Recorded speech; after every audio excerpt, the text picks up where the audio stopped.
it doesn't matter if you're the fan that paid $50 and you have like top level, like highest level seats, or if maybe you're an owner and you're down in the front row. You'll see it all the time on NBA. People are sitting there in the front row. Hands are on their phones while the game's going on. What's up, everybody? Welcome back to Awesoming's podcast, where we highlight people pursuing their definition of, you guessed it, awesome. So buckle up and get ready for some more success story adventures and failures from Kentucky's tech and entrepreneur community.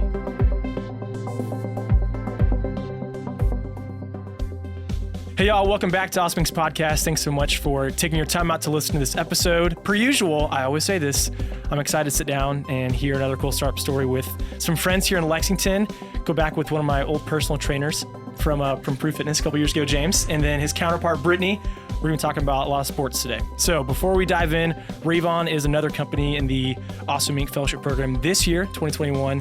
We're really excited to see where they will go, considering they applied, went through 5 across, and then here we are today. So I'm going to shut up. James, Brittany, introduce yourself, talk about you guys. I can't wait to hear what happened today. Hello.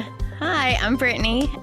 So I guess the most interesting thing about me is that I have 5 kids, 19, 17, almost 13, 11, and 8.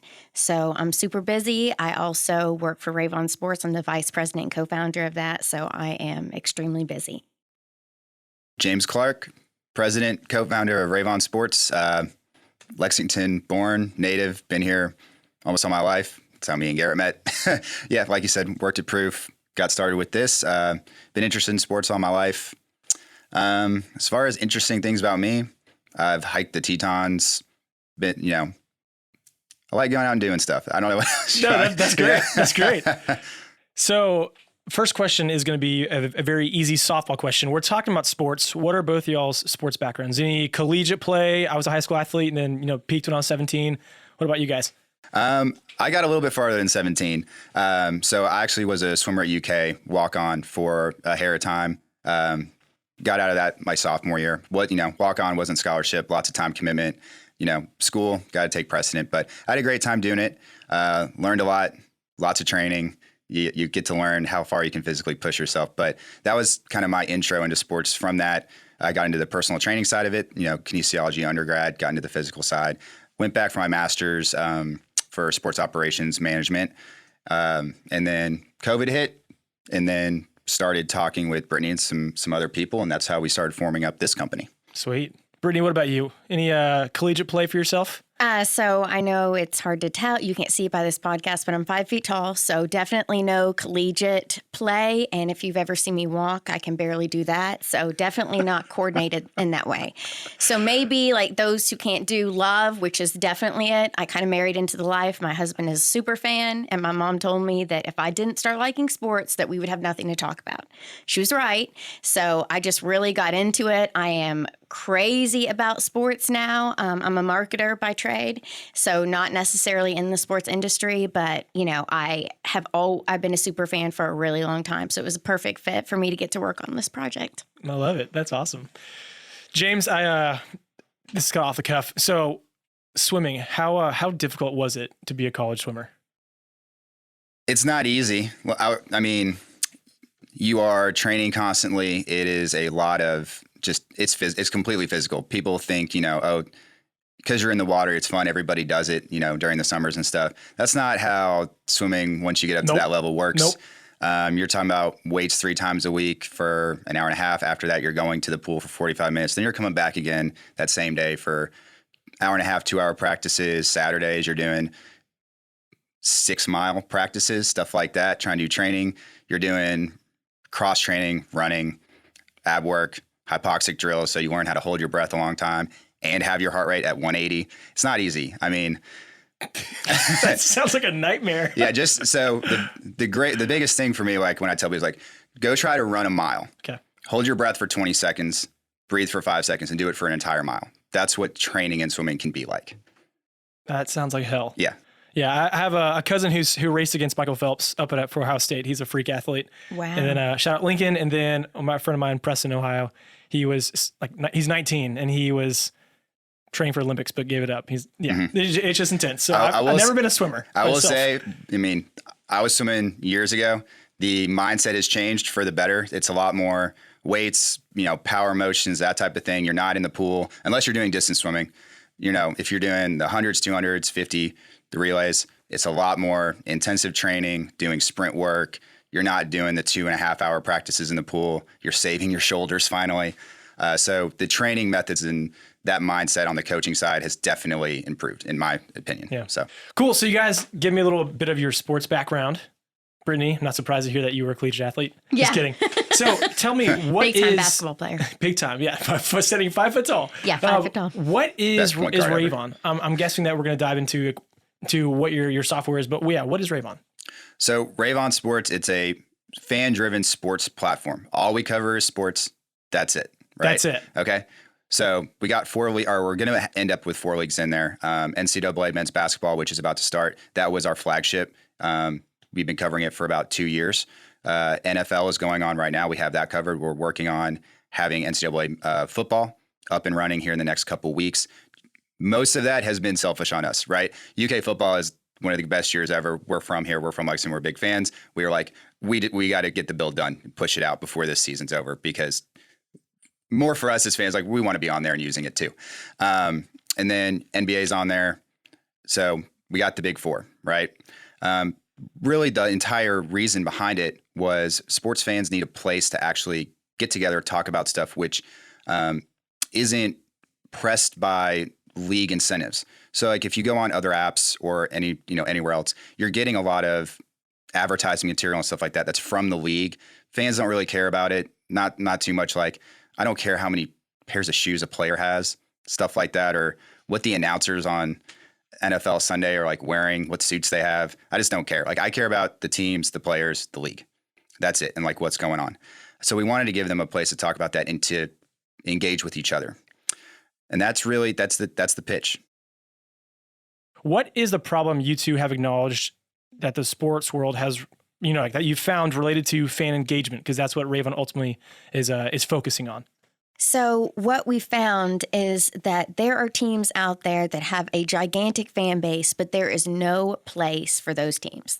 UK football is crushing it this year. I'm super excited about that. What the heck? I know, it's crazy. But if you've been a fan for a long time, then you know that we haven't always had seasons like that. But we still had a fan base that cared whether or not we got blown out or whether or not we won big. There wasn't a place for that. It's not like ESPN was always hyping us up. It didn't happen. What about, if you're a team in the NFL that sucks all the time, or a team in the NBA, but you still have a Jets. fan base? Sorry. Yeah. That's the Jets are having a rough year. But so, where is a place for all that? There's not. If you get on Twitter, everything is kind of heavily populated. And again, if you're not a big team, you're not really getting talked about. We wanted to create a place for super fans just like us, a place where they could connect, where they could trash talk, go crazy. I have 5 kids. If we're losing, it's not like I can just start cussing and screaming the way I want to. So this has really given me a way to kind of vent that frustration in a healthy way that, keeps everybody safe in my house so that my kids aren't freaking out too. So that's part of the, it's been beneficial to me. But we really felt like, everything that was out there right now in the sports market was just the same. All the content is really league-driven content. So it's what they want to talk about. Sometimes it's political. It's what somebody's wearing. Oh my gosh, who cares? That's not what I want to talk about. They get to choose what the highlights are. It's not always what you would think is a highlight. Maybe there's I love kicks. I love crazy kicks. Those aren't things that always get talked about. So we wanted to create a place where fans could decide, what they thought was cool, what they thought was, fun, and that they could really be the drivers of the content that they wanted. And so that's really how the app came about. And then when COVID hit, we realized that there was even more of a need for that because fans couldn't really connect with each other the same way. And to be honest, you can't go to every single home game.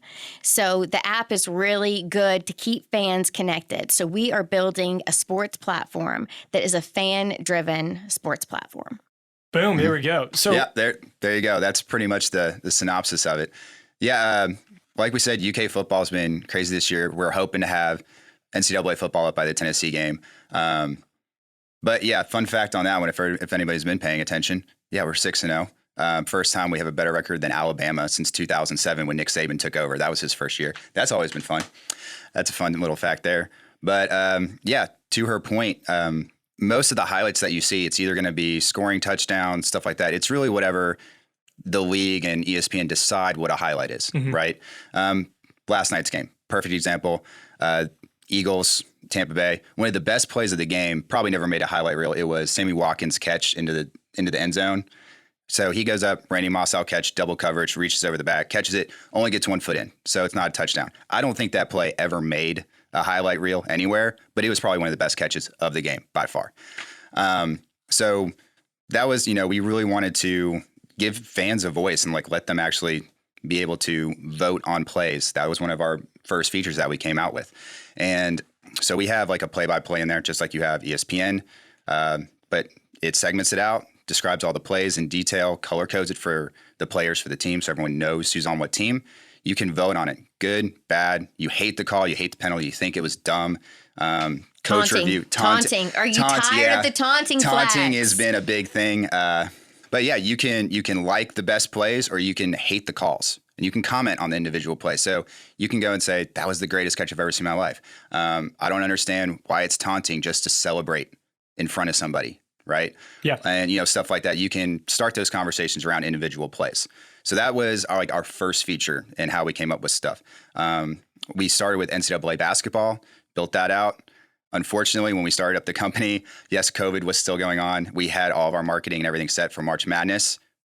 Got canceled the year that we wanted to release it. The setbacks on the marketing side and the timeline was the biggest thing for us. Everything's getting back to normal. So we have better outlook, everything, fans are back in stadiums. All the schedules are set. We're good to go there. But when we first started out, that was like one of the hardest things we had to deal with was just like, the governing bodies. They didn't know like what to do because this was an unprecedented thing in sports, 80 days without any sports, longest time in history to not have sports. But yeah, we had everything built out, got canceled.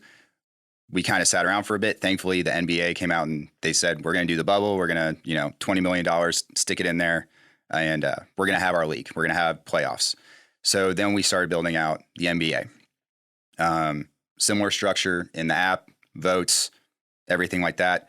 That was when we started coming up with, we wanted ideas of how people could talk, directly to each other, not through comment threads, but more of just like open style, just like we're doing right here. Like if you were going to be sitting right next to each other, because we knew, at least for the next year, no fans were going to be in stadiums, right? And most people probably wouldn't go to each other's houses to like watch the games. So we wanted to reinvent how people could communicate around games, just like if you were sitting next to somebody or you were tailgating, we wanted to give them that experience. So that's when we came up with the sideline chats, which is like the second big feature. It sits inside the same page on the app. You can switch between the play-by-play and that really easily. And it's really just an open blog style chat. And then, that was a lot of fun for us, especially during the NBA. All of the UK players had great years in the bubble. It was like the greatest thing to watch, all the UK players in the bubble. The bubble was awesome that year. So I think what is really special about our chats too is that the chats revolve around an individual game. So, a lot of chat rooms that are out there are just kind of all in one. So they're for, every sport, or they're, just all NBA chats where you can just talk about NBA. But these revolve around an individual game. So if you get inside the chat room, it's going to be fans from either side of those two teams. So that's really fun, because you can get in there and trash talk the other team. You can, cheer when you're winning. Last year when UK had a horrible basketball season, gave me a good place to vent. So we thought that was really a fun way for everybody to still feel like they are right next to each other. So it's a text-based chat. We think that people don't necessarily want to watch something visual while they're also trying to watch the game, but you will sit there on your phone and text somebody like you would in a group text message. So we want it to have that kind of feel. We want there to be authentic conversations around the game that are really driven by the fans. So we kind of beta tested this last year during the NCAA tournament, and we had so much fun. It was a great time doing it. The color coding is really nice because it associates the players with either home or away, so you always know who's for either team. For UK players, when we get a new roster every year, it really helps us because then I automatically know who our team is. And for NCAA tournament, when you watch all the games and you might not know what players go to Georgia or whatever, it easily tells you. So the chat rooms are really fun. So we tested floated an idea that we could have, people host these chats. So James and I played host for, this first round of it.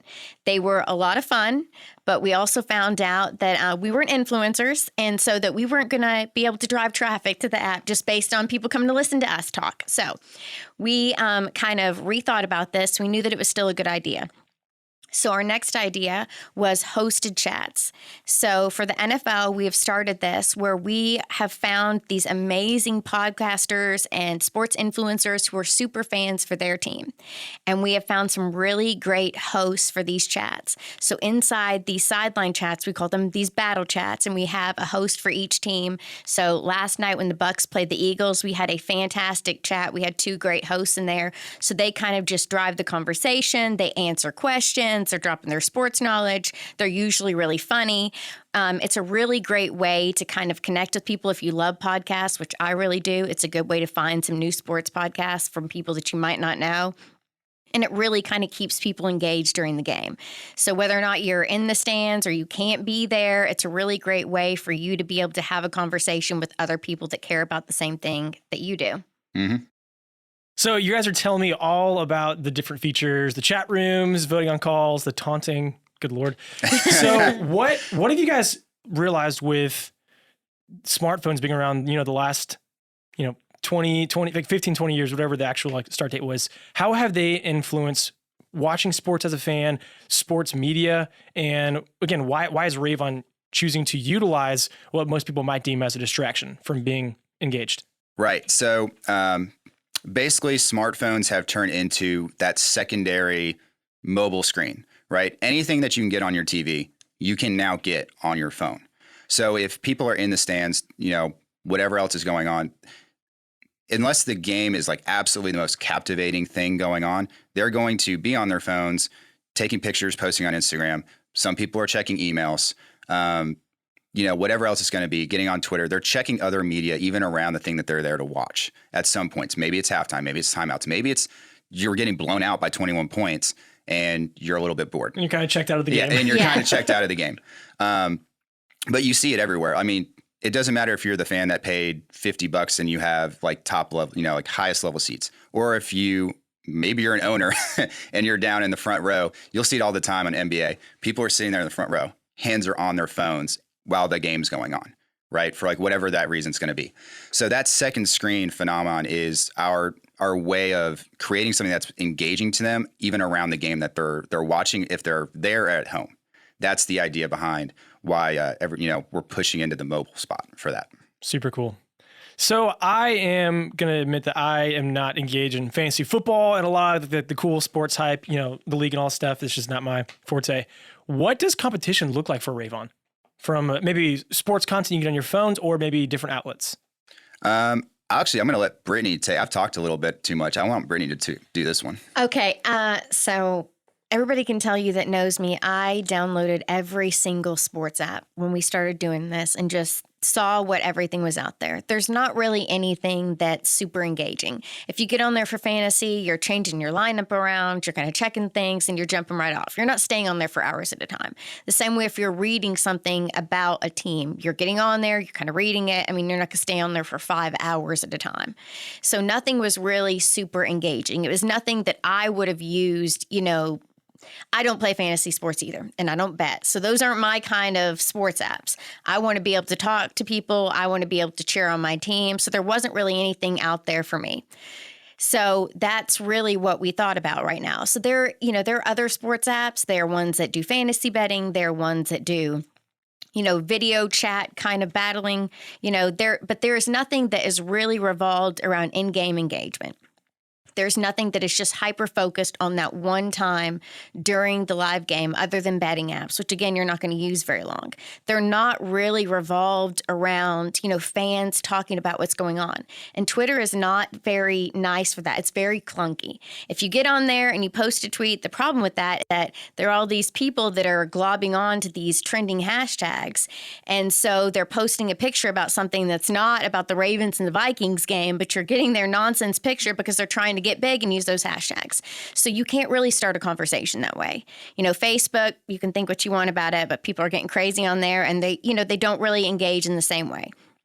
There isn't really a place like that. So I've tried everything. There are a lot of sports apps that do a lot of great things, but it's kind of piecemeal, but this is really like a Twitter, Discord just for sports. This is really just a platform for people that just love sports. If you love cooking, it's not for you. If you love whatever else, this is not for you. But if you are a super sports fan, then this platform is definitely for you. You will be able to find something on our app that you like, that's interesting to you. We have some other plans to put, cool content on there, really fan-driven content that keeps people engaged. Wow, that was crazy. You all good? Okay, all right. So you can tell I'm tired. I've got a lot of kids, so I don't call them by their correct names, so sometimes the words don't come out of my mouth. Fantastic. But so to her point, really the difference between what our platform is trying to do versus Bleacher Report or anything else like that's a sports app is if you get on Twitter or Bleacher Report, you're getting pushed a lot of content. And unless you know exactly how to use the platform and you have to go search for what you specifically want to get, which can take forever, or you might not even ever find it. That's kind of the difference with our app is if you get on our app, you go follow the teams you want, and then you get pushed to what that content is around those teams, right? We're going to bring it to you as long as we know what team you want to follow and what team you want to watch and follow. And that's kind of the good thing. You don't have to know all these different hashtags in order to find the rooms or search Discord for the sports personalities that you want to find in order to get into their room, right? You can get into the chat around the game and then be talking to people back and forth banter. It's not like you put out a tweet and then wait to see if somebody finds it interesting. It's just like a massive text chain with your friends, right? And that's really the goal of those sideline chats. And then the voting features are just your way of expressing I care more about a punt return than a field goal, than a touchdown, than an interception. You get to choose what you get to express what you feel like is the important parts of a game. Like a lot of people, third down stops, people go crazy over that in the last fourth quarter, right? That is one of the biggest things we see people, it's not it's a tackle for loss of 2 yards.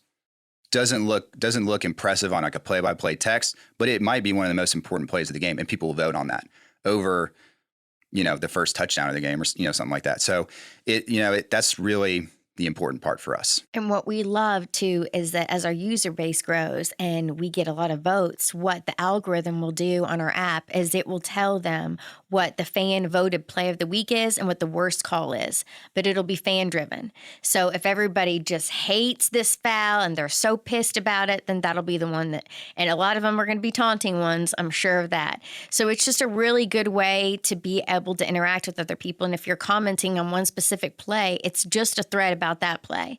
And there isn't anything out there on Twitter where you could just talk about a touchdown or a missed kick. And there were a bunch of them last week and they were nuts. So if that's your thing, which it is kind of my thing, then you can just get in there and bitch about it. So whatever it is, whatever sports thing is your jam, we have it for you. And so we just really wanted to create a place where there are other super fans like us, where you could have real conversations, where you're just bullshitting with your friends like you would be if you were sitting next to them in your house. And that's really what our podcast super fan hosts are doing too. We have talked to all of them. We handpick all of them because we want this app to have a really cool feel, to feel really authentic for people, to feel like these people would be cool people to hang out with. They're not somebody that I would want to hang out with, then they're not on our podcast list. So we get to pick and choose who they are. That's great. Yeah, all the hosts, they're homegrown fans. They're so much fun. Yeah, they either grew up watching that team, that team that they're covering is their team. It's not like they just got into broadcasting and they're like, well, I kind of got assigned this one, right? They, our Falcons host, the Falcons host is amazing. He's basically lived in Georgia his whole life, and that's all he covers is just the Falcons. And he's not syndicated or anything like that. And he knows way more about the Falcons than probably anybody I've ever talked to. The Eagles game was so much fun. I mean, we had a host in there. He's fantastic. He hangs right in there no matter what is going on with the Eagles. And they were just biffing some things real crazy last night. But he was hanging in there. He was mad. I mean, and that's the fun thing, too, is that they talk trash about their own team if they're losing. It's just a really good time. So if you want to have a place where you can kind of hang out and talk with other fans and you can't go to the game, or even if you can, we've had a couple of hosts that actually host live from the game because they have season ticket holders. So the Washington host for the Washington football team, he always hosts live when there's a home game. And that's really cool because if you're not there, he talks about the crowd and what it's like there. And so I think that's a really neat thing. So we're really excited about it. Yeah, they talk about everything. I mean, we don't cover fantasy and betting, but people talk about that in the chat all the time about, before the game starts, is the over-under going to hit? What do you think about the spreads? This like XYZ quarterback, I need 27 points from him to win today. Stuff. So everything gets talked about in those chats. This is fun and just easy for me to sit back and listen. You guys can talk all day. It's sports. If you can't talk about it all day, There's a lot of good things going on in sports right now too. There are. Yeah. So NBA's starting to kick off. That's they are? Sweet. LA lost to the Kings last night. Yeah, I saw that. Oh man. After all their hype. It's still like preseason. Like game 1 isn't for a bit, but yeah. I'm excited about the Heat. I'm a huge Tyler Hero fan and Bam Adebayo fan, so I've got... Yeah, the Heat and the Knicks are, they've just become UK's teams. Mm-hmm. Yeah, I like the Suns too. I love Devin Booker. I'm a big fan of that too, but I actually have a Tyler Hero jersey that I bought for myself as a birthday gift, and I wear that bad boy all the time now. Yeah, that was one of the jokes when we were starting the chats for NBA, because basketball, just because we did like local marketing first, we get mostly basketball fans. We're building out into the NFL markets and everything else like that, but we get a lot of basketball fans. During the bubble season leading up into the last playoffs, the biggest joke that we heard, because a lot of people are UK fans, it doesn't matter who wins or loses. UK players are getting a ring. Yep, there's somebody from UK that was going to win. Yeah, it is kind of weird to think there is a lot of truth to that. Yeah, which is also so exciting to see.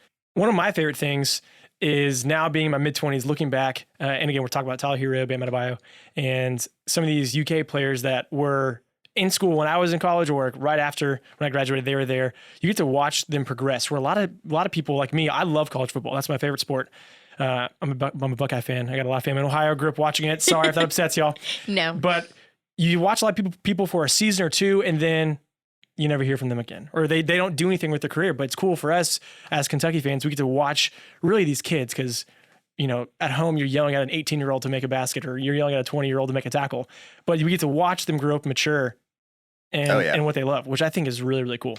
I do too, and I don't think, really no other state or team, college team gets to have that. Nobody else has Coach Cal, and nobody else has put as many players into the NBA as we have, so nobody else has the benefit of that. And it's awesome. You get to follow them around, and that's one thing that, I follow so many teams inside of our app because I love everybody. I don't have a pro team for basketball, at least, so I just follow players.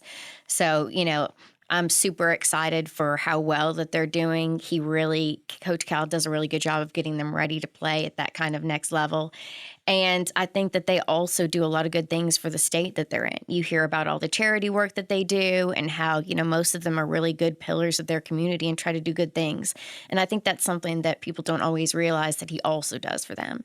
He helps them be sound people. And when they go to these big franchises, they don't embarrass them. They're not, primarily acting crazy or doing a bunch of wild stuff. They're really doing good things for the communities that that they get drafted into. And I think that's another good thing too. It's great for our state. I can't wait for college basketball to come back. I cannot wait. I'm so excited about it. I've been so excited about football season. It's been awesome. This is just sports time right now. And I'm a Bengals fan, and we've started winning some games. So we've been winning. We're playing so well. Joe Burrow is awesome. This is like the year for sports in my household. Yeah. It's really exciting. So building off that, what would you guys say is the most exciting thing that has happened for the Rave On team in the last few months?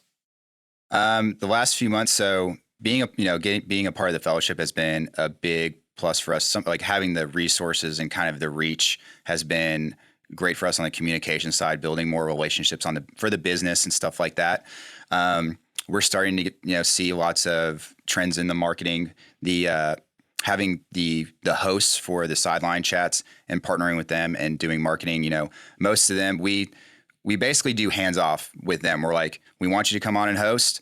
Give us your time. We'll help promote you. We cross promote and grow each other. A lot of them, even without us asking, will do posts up like, get on the Rave On app, do this. So we're starting to see other people promote us, which is fantastic. And like on their handles, they're putting like contributor for like Rave On Sports. We've never asked them to do that, but at the same time, yeah, it's really it is cool. true. It is actually pretty cool. Some of them, they have like writers gigs on the sides and stuff like that. So that has been probably one of the most exciting things for us, where we're just seeing organic growth finally from we stopped counting hours, but from all the hours that we put in. Yeah. So all that's that been great. It's pretty sweet. When sports kind of, fell apart, that was a good time for us because it kind of helped us rethink what we were doing, and we thought about it, and we added the chat feature, which, is really special to me. So I was really excited about that. But just going from that to really being able to see this start to turn into something is just really cool. This is something that I've loved. I was the first person that downloaded the app when it was inside the App Store. So it's my baby. I've cried about it, cussed over it, gotten super emotional about it. I love it. So just seeing other people love it and get their feedback and getting in these chats and seeing people use it, it just gets me really excited about it. And being a part of the fellowship program, it's super cool because not everybody gets in. So we were real excited when we got our email saying that we got to be a part of it, and we didn't know what that meant.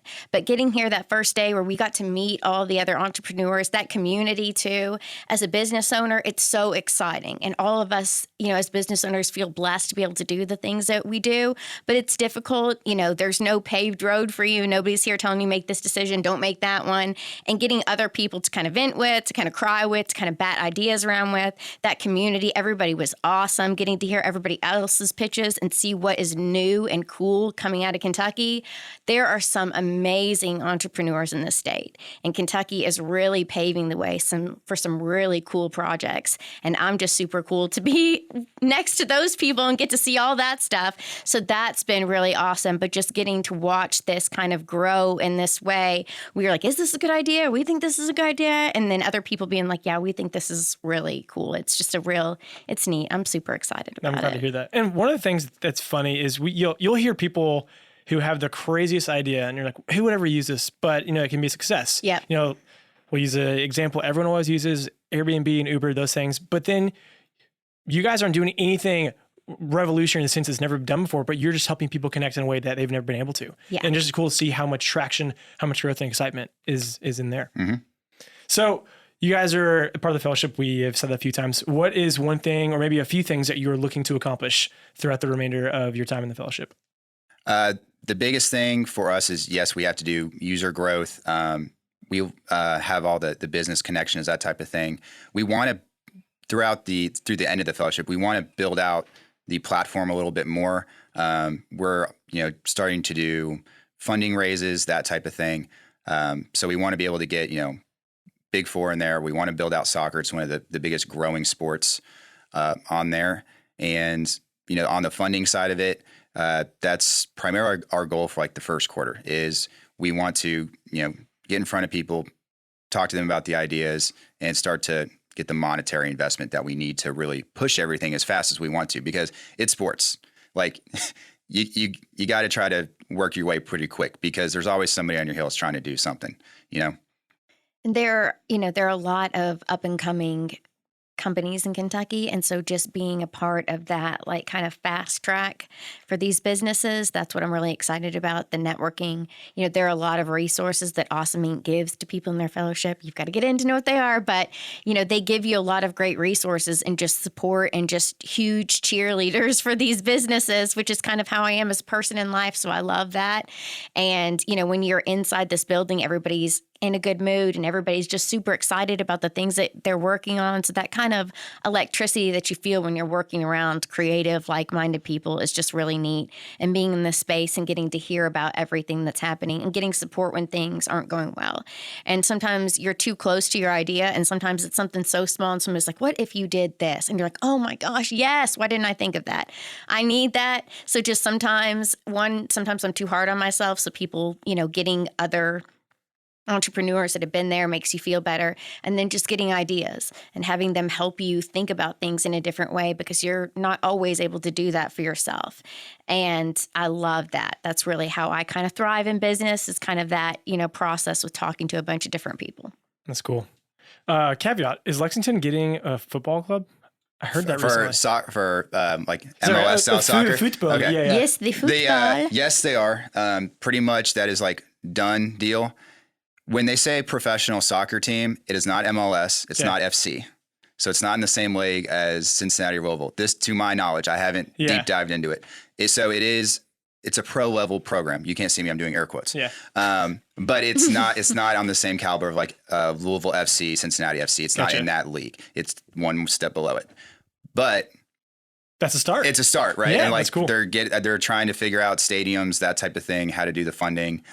I think there's been a lot of ideas passed around about where to put a stadium or to renovate like a high school stadium or something. I don't know. They're still going over all that, but that should be interesting. I mean, people are trying to get pro sports in Kentucky. That's something, really exciting. right? People need to go out and support the legends. They're playing really well too. So, well, speaking of support, this has been awesome. Where can people come and support Rave On? How can they follow up with your business? And, so it's free. It's free. It's free. Look at that. Free. So what is fantastic about this is that if you download this app, this is a free way to support a Kentucky startup. Mm-hmm. So if you're like, hey, I don't have any cash, whatever's going on, this is a free way for you to support a Lexington business. And so you can download it. It is free, again, free on Android and iOS. We're always going to keep it that way. We want everybody to be able to use it. You know, I don't want to have to pay to be able to talk to fans. So that's part of, we're going to keep the platform free for everybody. So you can download it, on your iPhone, your iPad, whatever tablet you have, you can get it everywhere. Yeah. And it's honestly, it's a great tool just to like keep in touch with people. Like I have friends that live in Atlanta and everything else. They're all still UK fans. We all went to college together, but they're on the app doing like on the chats and everything too. And, you see everybody, you talk back and forth. It's great. But yeah, get in there, download the app. That's the best way to support us. And we should have it live. Big Blue Madness is tonight. Yes. So college basketball starting, guys. Yes. That was our first feature. That was our first league. It's built out. It's ready to go. It's been tested. Yes. So get in the chat rooms during the game. For the Tennessee game, UK football, we want that chat to be crazy. So download it and get in there and talk with everybody. It's going to be so much fun. Yeah, we can't wait for football to be built out, especially after this year for us. Sweet. Let's go. James, Brittany, this has been awesome. Everyone listening, go download Rave On. Thank you. Thank you. Well, that's it, guys. Thank you so much for checking out this episode of Awesomings Podcast. And another quick thank you to Lee Rosevier and a few members from our community who provide the music that you hear in this show. Lastly, give us a follow on Instagram, Facebook, all that jazz. Or, even better, come on down to our space. Come be a part of our community and get plugged in, and let's start something awesome together. You guys rock. We'll see you next time.